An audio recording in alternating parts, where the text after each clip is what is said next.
Okay, from my perspective, the Bricc baby crib cut. This shit ice colder longer. Started to get out of control because Bricc baby popped in on the podcast, and now we already knew the Sharp had issues with Ack. They've been going back and forth for many months now. Feuding.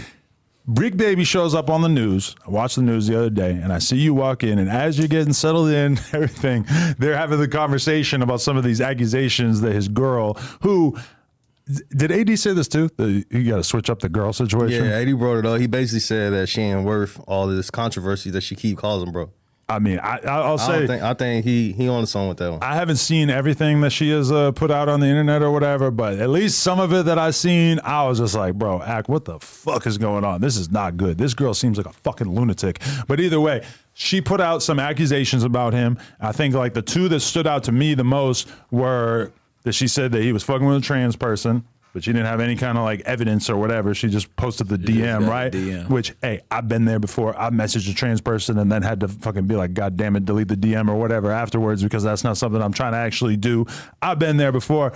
There was some other shit too, but I felt like you kind of like let me in on your mentality because I felt like you sat down in the chair and you almost like were too presumptuous of the idea that Ack was actually guilty of this trans accusation. Because I could see Ack doing that. What about his public personality, though? I could go for that. It's just like, all the screaming in the room. It got like whole tendencies, right? Akademiks, he got whole tendencies to me. I'm a street nigga, so when I see certain little feminine shit in a nigga, I just whatever. But I'm not saying, I knew he was. I just said it didn't surprise me. Like, it didn't surprise me. Like, you know what I'm saying? That's what I was like, yeah, I can see that. Whoa. And then they showed the DM. But then I'm like, your girl, mind you, your girl was just going crazy on the live at something, and you could tell he was uncomfortable. He didn't make her in the live. Like that made me wonder too. And I've seen a lot of comments that were like, what does she have on Ack? Because listen, if you're talking through a fucking Dave Chappelle comedy show, I mean, I don't understand. Like, that's just not gonna fly with almost any dude I can think of. Like, why would they tolerate that? And Ack seems like a dude who, for the most part in his relationships, he wants to be in control and he wants to be kind of governing the flow of the relationship. So to me, as soon as I saw her talking all through the Dave Chappelle performance, and I told him this, I was like, that shit is crazy. And he seemed like he agreed, but then she's still around, which I don't know. So you might got a cat in the hat, right? So now you pop out, boom. She's posting the DMs and saying, I'm going to give you more of the information on Sunday. Tap in. Right. So now I'm like, I'm not going with the, no. I didn't know he told this story before also. So he did? Didn't he tell the story? He said that he messaged a transgender, didn't know it was a transgender. I didn't hear the story before, but this was Flacco said that. I didn't know that. So I didn't know that coming into it. So I also said on Sunday if she ain't got the receipts because nigga Jose is no say, nigga. I apologize for what I'm saying. But the rape shit, you got to come with the paperwork or whatever the case is if that's true. See, that was the weird one because that was such a more specific accusation, and she included so many details, and she said the mom got handcuffed. She said your mom got handcuffed and the police kicked the door in. And I was just like, all right, so I'm not going to take him not responding to that as a smoking gun because the truth is that anytime somebody like makes an accusation about you, as soon as you acknowledge it and even if you just said that never happened, boom, you're like acknowledging that and like kind of giving it a new level of weightiness that you don't necessarily want to do if you're a public figure. But I mean, if anything, that seemed like the much, much more serious accusation. Rape?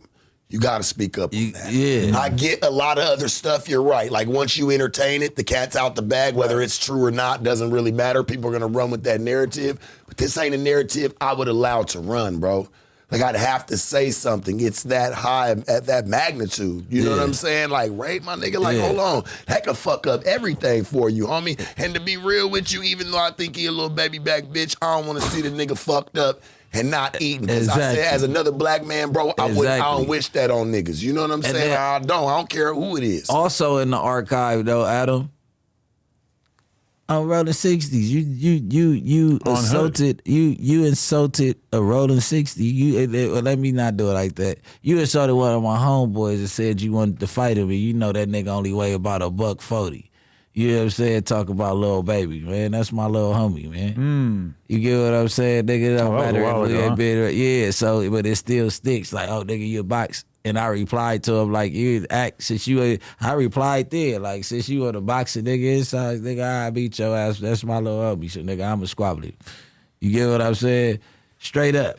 So it's like you always be going against the culture, but then saying you for the culture. Which one is it? Like, because you always be like, and then you do like little funny shit. You think that 4L and 4PF is beefing, so you have Lil Nudie and Baby Drill on while you beefing with Lil Baby. Like, you know what I'm saying? Like, yeah, I mean, shout out Nudie, you my brother. I didn't even think of that. I don't think him and Savage been having a relationship. And he would have done that interview regardless, right? Like, I would do that fucking interview right now. I ain't gonna put that one on him. I understand that, but why you didn't do it earlier?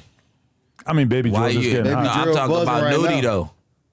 I think Nudie just put out a project, didn't it? Well, Ak was probably feeling that right after he did the interview too. It's like, why the fuck did I do this? They didn't say anything. Drill, the one that's supposed to be. You get what I'm saying? Everybody Baby Drill Baby just Drill, got cracked. Baby Drill to get a Akademiks in it's early.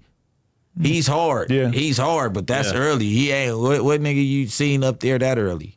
That's some no jumper shit. It just feels kind of wild because I'm so used to Ak responding to everything.